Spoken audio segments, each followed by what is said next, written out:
right. Well, so this is Girlfriend, and what we do on the show is just to talk. And today, I would like us to talk about, forgiveness. How then do you look at someone who said horrible things to you and beat you up and did things, and how do you look at that person and say, I have forgiven you and I wish you the best?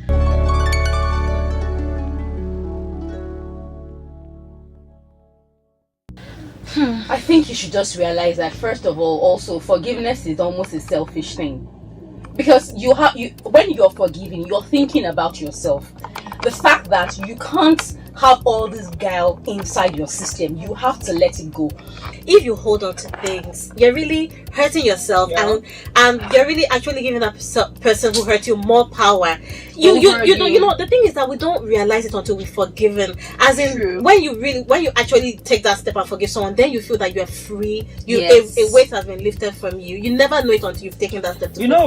From what you said, the person actually has power over you and you don't know, because Yes. you spend a lot of time you spend your time thinking about the person, Yes. the person, resenting the person, and Yeah. you give a large portion of yourself to doing that. And it's when you've actually forgiven and totally released the person that you actually realize that, wow, I'm not thinking about the person, I'm not hating the person, and so many things are happening. And the thing is that forgiveness is also a process. Sometimes it's a process for someone that was battered, and even someone that wasn't battered or anything. You discover that it's actually a process, because you have different levels whereby, you are thinking about the person, then you don't think about the person so much, and then you see the person, and something still comes up, you don't smile fully with the person, and then after a while you just see the person, you're like, okay, hello, hi, what's up? And Okay, what about in a case of rape where a family member has repeatedly raped you over time?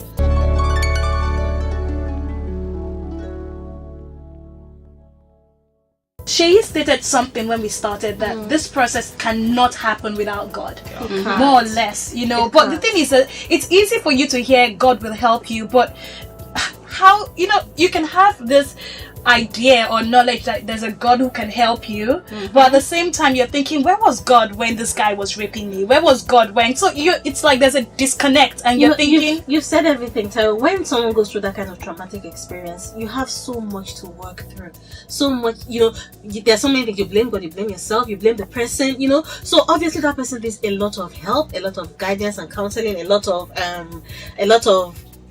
help, support from people, spiritual friends and everything, to go through that, even professional, So, there's a lot to work through, but I know that at the end, letting go and being able to forgive is the balm that heals you. It heals you. And one thing I can tell you guys, that there is nothing that cannot be forgiven. I was in fellowship one day and someone said a story. I'm going to really cut it short. She said a woman was married, she had a kid, and an armed robber came and killed her husband and child and stole everything away. Years ago, she met a guy in church. They made a connection and everything. At the end of the day, she found out that it was the same guy. No. Today they are married. she's married to the person that killed her husband and a child. They worked through. I mean, she almost tried to kill this guy in revenge, but they worked through everything, and at the end of the day, they are married today. It is a story that it is a real life story. It happened. So there is nothing that you cannot forgive. There is nothing. It's a very long process to get there, but there is nothing you cannot forgive.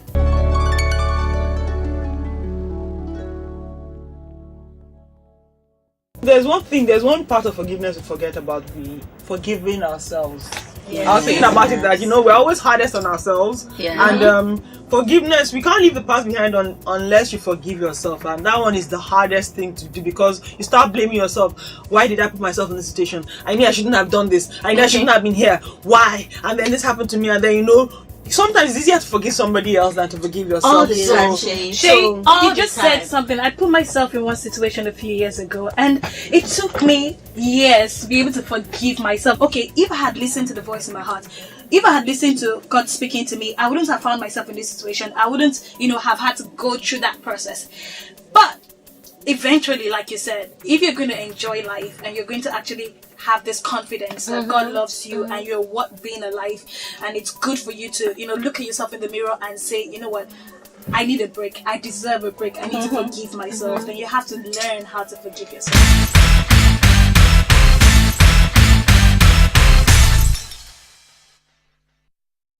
It's not easy. It's one of the hardest things, and we don't even know it. Sometimes we don't know You that can't we. even identify that. Yes. Yeah, a few days ago, I realized that I was doing some things because I still hadn't forgiven myself for something. I still saw myself of not worthy of some particular things because I felt I'd done something that was so bad that I could not, So it's sometimes we don't know. It just becomes a pattern and a way of life until we look back and, see that we are people we are children of God. We are loved and we deserve every good thing, and we deserve to be forgiven. And then, Ngozi also said that forgiveness is a selfish thing. And when you look at the scriptures, it says that if you forgive people their trespasses and they are reckless and willful sin, letting them go and giving up resentment, your heavenly Father will also forgive you.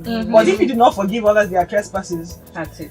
neither will your Father forgive you your trespasses. And then also there's a part about when you're married and that you better forgive your husband, if not your prayers will not be answered. So when you think about all that, you actually like we all know, it's harder to say than to do. Yes, and to forgive yourself and to let go. Yeah. But it's something, and it's something that is possible. It's something that is doable. And after hearing this story, actually, when you know the story of Jesus and what he did, you know that nothing But was possible. the scenario is popping in my head, and I'm thinking, what about the woman whose husband is always cheating on her, gets somebody pregnant, kicks her out of the house, and she's supposed to be like, okay, you know what, darling, I forgive you. You know what? She needs to forgive him from afar. No,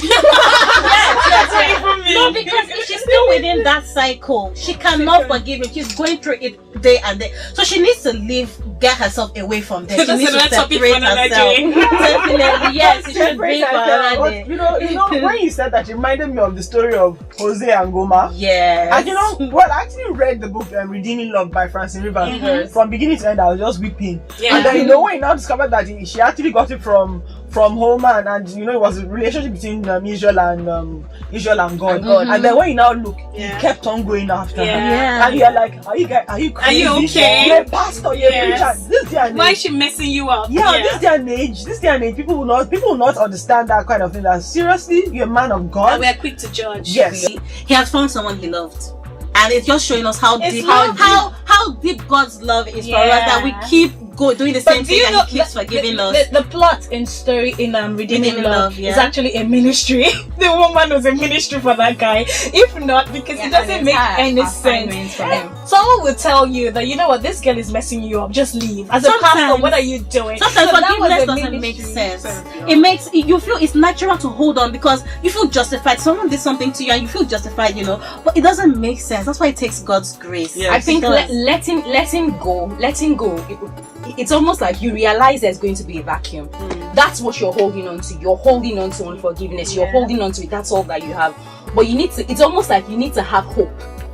So if somebody really messed you, if someone duped you, you need to have hope that, someone who is worth $3 billion and he remembers someone who duped him of maybe 1,000. Do you think he will still feel the hurt? You just realize that I need to move on, and one day I'll be in a position where this thing wouldn't, it won't even shake me. But we shouldn't forget when we also need forgiveness. Exactly. When we ourselves have also hurt other people, I think we also need to be very cautious of the fact that you have done something wrong, and sometimes it's not like we analyze the situation and we feel I really am right, and this person can as well just go on. But you realize that if I do that, especially where the person is not as mature as you are, the person is probably going to go for the next 9 years of their lives in unforgiveness. So what do? You also need to ask for forgiveness.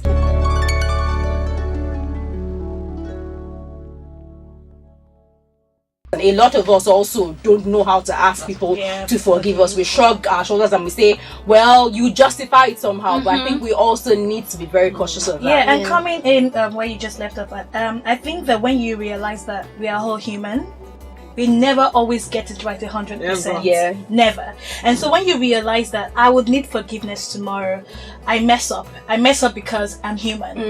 If you think along those lines, I think it will be easier for you to put yourself in somebody else's shoes. Even the person that is like the worst person alive, you know that they didn't just become like that. Their conscience became seared over a long period of time. Maybe people kept on disappointing them, and then it's really hard to see it that way when you're boiling mad. when someone has done something to you. But what helps is when the person also acknowledges that they are wrong.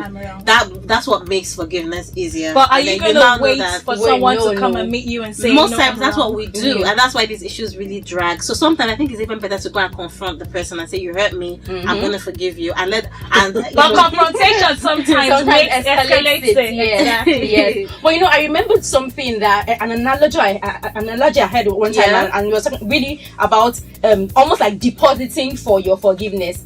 And he says, really. I'm trying to remember how it was, but basically, each time you forgive somebody, you drop a coin in your piggy bank, and that is okay. I have forgiven somebody. It's almost like I'm richer, and it's almost like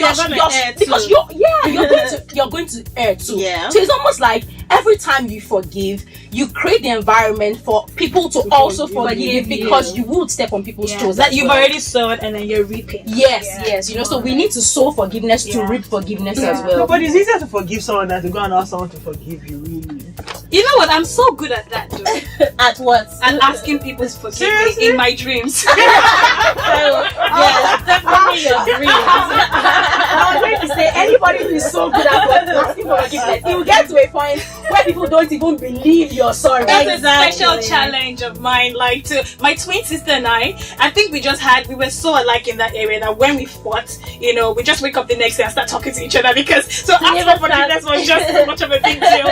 So if I talk to her, speak to her, and she doesn't answer me, I'm like, okay, she's still boiling. And then it was just that unwritten rule between both of us. Don't ask for forgiveness. Let's just blend and act like nothing happened. I think it happens a lot with husbands and wives. I can't imagine. With any, I'm sorry. And he says, no, you are not sorry. I know you are not sorry. Come back here. I know you are not sorry. Okay, what are you sorry for? And I say, I don't know what I'm sorry. You see, you don't even know what you're sorry for.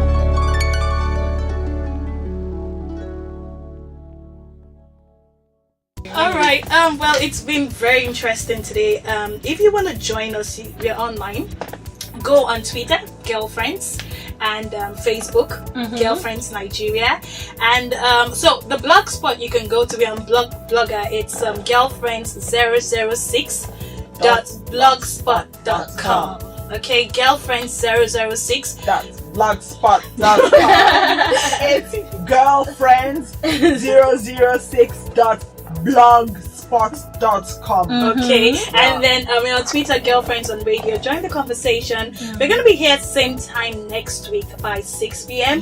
We also have a podcast and a YouTube channel. We'll give you all that information next week because we really have to go now. Yes, we do. All right, thank you. It has. So we've loved hanging out with you guys, hanging out with each other. All right, thank you, Anu, Shay, Ngozi, and Taiwo, myself, for making it today. And hopefully, yes, we shall see you next week. Have a lovely weekend ahead and stay in God's blessings.